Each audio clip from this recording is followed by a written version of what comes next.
Hello students.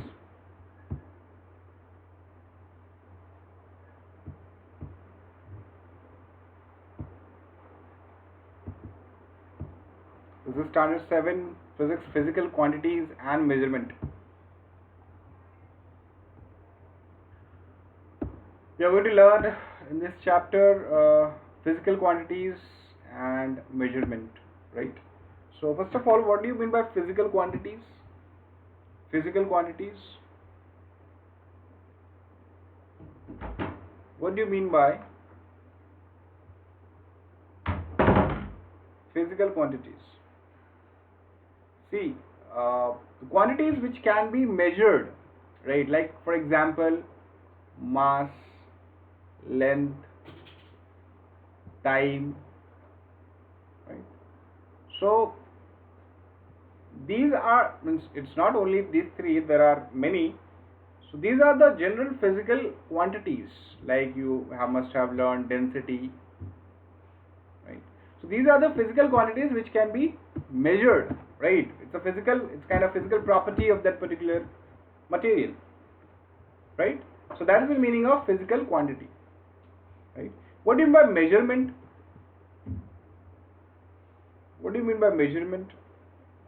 Let's say for example, when I tell you, tell me what is the length of AB, what you would do? क्या करोगे आप? You would take a scale and try to measure it. तो आप क्या कर रहे होते हो? You compare the unknown quantity with the known quantity. This is a known quantity, right? This is unknown. You compare it. Let's say for example, this is 2 meter. This is 2 meter, right? That means what you have said, आपने क्या किया? आपने known quantity से unknown quantity को compare किया, and that is a measurement. That is a measurement, right? So you have understood what is physical quantity and what is measurement. Now, what is the measurement of area? The area of a plane figure is the measure of the surface enclosed by its boundary. This is called as surface area. For example, let's say if I have a plane, if I have a rectangle like this, let's say this is length, this is breadth. Maths में आपने पढ़ा होगा area of a rectangle, right? क्या होता है? Length into breadth होता है, length into breadth होता है. Is a regular shape body. उसी तरीके से area of circle, area of circle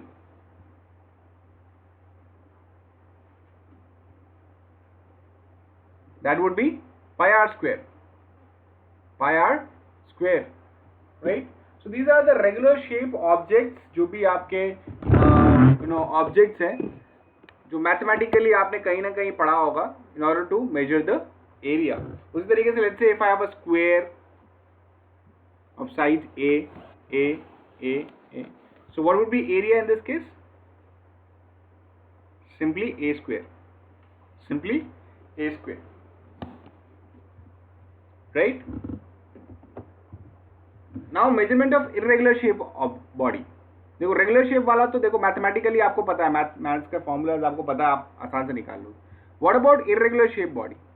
तो this can be, you can estimate मतलब अप्रॉक्सीमेटली आप आंसर कर सकते हो by using a graph paper. आप एक ग्राफ पेपर लो और उसमें क्या करो, आप उस ऑब्जेक्ट को रख दो और देखो यहाँ पे क्या करो, आप फिर टिक करते जाओ कितने नंबर ऑफ आपके यहाँ पे स्क्वायर्स हैं, जो फुल है और जो मैक्सिमम फुल है उसको आप टिक करते जाओ, ठीक है? और जितने भी होंगे, ठीक है, मान लो ये एक स्क्वायर 1 सेंटीमीटर स्क्वायर के बराबर होगा, तो जितने भी होंगे, मान लो यहाँ पे 42 है, एग्जाम्पल के तौर पे बोल रहा हूँ, जरूरी नहीं है 42 हो, तो आपका कितना होगा? अप्रॉक्सीमेटली 42 सेंटीमीटर स्क्वायर होगा, अप्रॉक्सीमेटली 42 सेंटीमीटर स्क्वायर होगा. तो इस तरीके से आप किसी भी इर्रेगुलर शेप बॉडी को, एग्जैक्ट आपको नहीं मिलेगा, एग्जैक्ट पॉसिबिलिटी नहीं है, उसके लिए अलग तरीका है जो आप हायर स्टैंडर्ड में पढ़ोगे. लेकिन इस केस में आप आसानी से अप्रॉक्सीमेट करोगे, भाई इतना तो होना ही चाहिए, इससे थोड़ा ज्यादा, right? That is the way of measuring the area of an irregular shape body. Multiple and sub multiples of the square. देखो आपको multiples and sub multiples textbook पे दिए गए, राइट?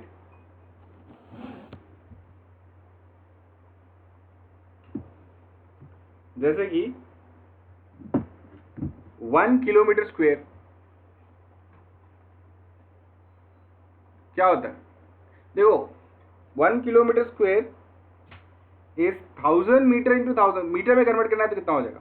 तो 1 किलोमीटर का 1 किलोमीटर स्क्वायर का मतलब क्या हुआ, 1 किलोमीटर मल्टीप्लाई बाय 1 किलोमीटर, है ना। तो अब 1 किलोमीटर को कन्वर्ट करो मीटर में, कितना हो जाएगा 1000 मीटर। इसको भी कन्वर्ट करो, कितना हो जाएगा 1000 मीटर। तो कितना हो गया, ये 3 और ये 3 कितना हो गया 10 to the power 6 metre square, 10 to the power 6 metre square. I hope you have understood what is 1 kilometre square is equal to. अच्छा, what is 1 Hector.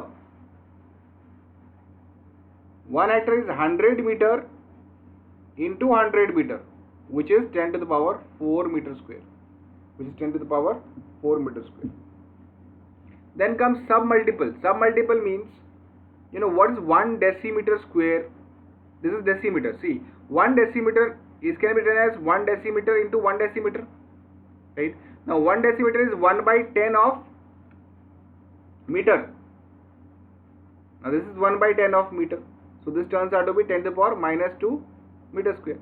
So 1 decimeter square is 10 to the power minus 2 meter square. Similarly, if I write what is 1 centimeter square. Now 1 centimeter square can be written as 1 centimeter into 1 centimeter. Now what is 1 centimeter? It can be written as 1 by 100 meter into 1 by 100 meter. And that can be written as 10 to the power minus 4 meter square. Right? I think this is very clear. There is nothing great about it. Right? There is nothing great about it. कुछ चीजें ये आपको बहुत अच्छी तरीके से समझ में आनी चाहिए. You should know the conversion. Your 1 kilometer, I think ये सारी चीजें आपको क्लियर होगी. वापस मैं बता देता हूँ. Your 1 kilometer is equal to 1000 meter. Right? Then your 1 decimeter, or let's say if I tell 10 meter is equal to 1 decimeter, not 10, sorry, 1 decimeter is equal to 0.1 meter, ये याद रखना,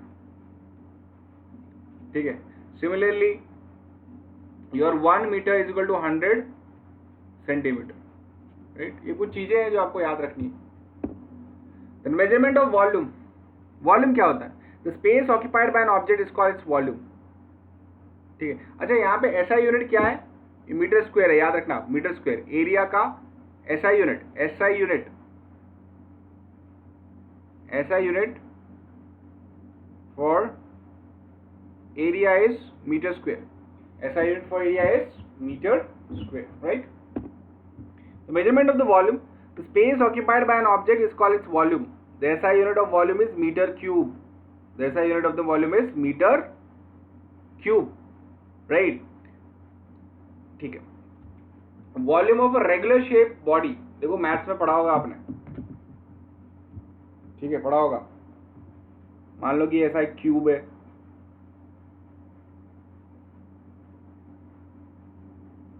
इस तरीके से कुछ क्यूब है आपके पास, तो इसका वॉल्यूम क्या होगा? Simply volume would be simply, इसका जो साइड मान लो ए है, क्या होगा? सिंपली ए क्यूब हो जाएगा, ए क्यूब हो जाएगा. उसी तरीके से मान लो कि क्यूबॉइड है,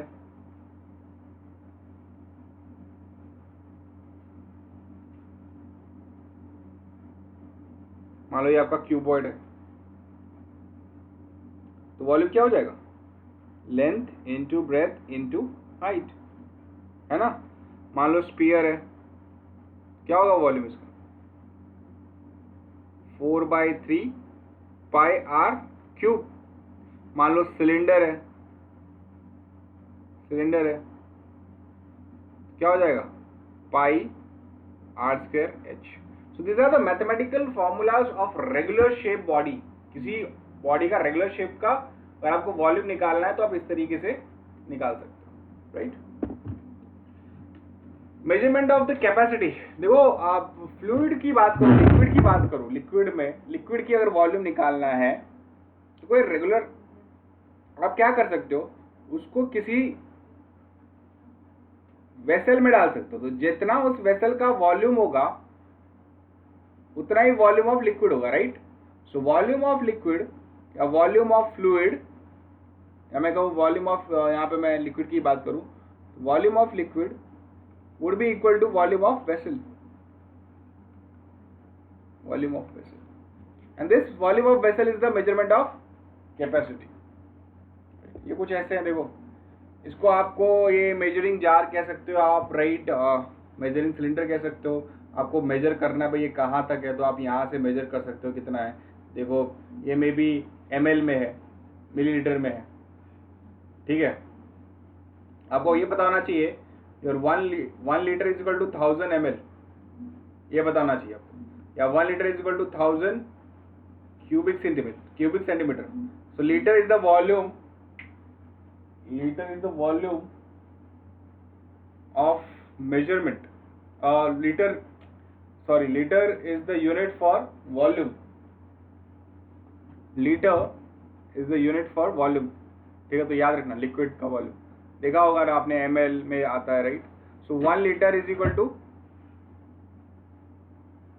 1000 क्यूबिक सेंटीमीटर या फिर 1000 ml। तो ये ml में देखो यहाँ पे कितना होगा, आप देखोगे तो 60 है, यहाँ पे 61, 62, 63, 64, 65, 66 ml है। उस तरीके से ये भी एक तरीके से आपका मेजरिंग इंस्ट्रूमेंट है। इंस्ट्रूमेंट क्या, it's a kind of flask कह सकते हो, मेजरिंग फ्लास्क इसको कहा जाता है, राइट। देखो यहाँ पे आपको दिया गया है, यहाँ पे इतना सब आप मेजर कर सकते हो यहाँ से। सिमिलरली देखो अगेन दिस इज 50 ml तक आप इसको मेजर कर सकते हो। देखो यहाँ तक जितना आपको चाहिए आप you can take it from it. Alright, so this is for this lecture. इसके बाद मैं आपको मेजरिंग आगे वॉल्यूम बताऊंगा। वॉल्यूम के बहुत सारे अभी बाकी हैं चीज़ें, like for example irregular shape object को किस तरीके से मेजर करना है। ये तो आपने रेगुलर शेप ऑब्जेक्ट्स का देखा, ये सारे रेगुलर शेप ऑब्जेक्ट्स हैं, right. These are the regular shape objects, मतलब जिसको मैथमेटिकली आप फॉर्मूला लिख सकते हो। इरेगुलर शेप ऑब्जेक्ट का हुआ, कोई इरेगुलर शेप ऑब्जेक्ट का रहा, तो उसको किस तरीके से आप वॉल्यूम निकालोगे, राइट। नेक्स्ट क्लास में हम इसके बारे में डिस्कस करेंगे। Till then take care, keep studying.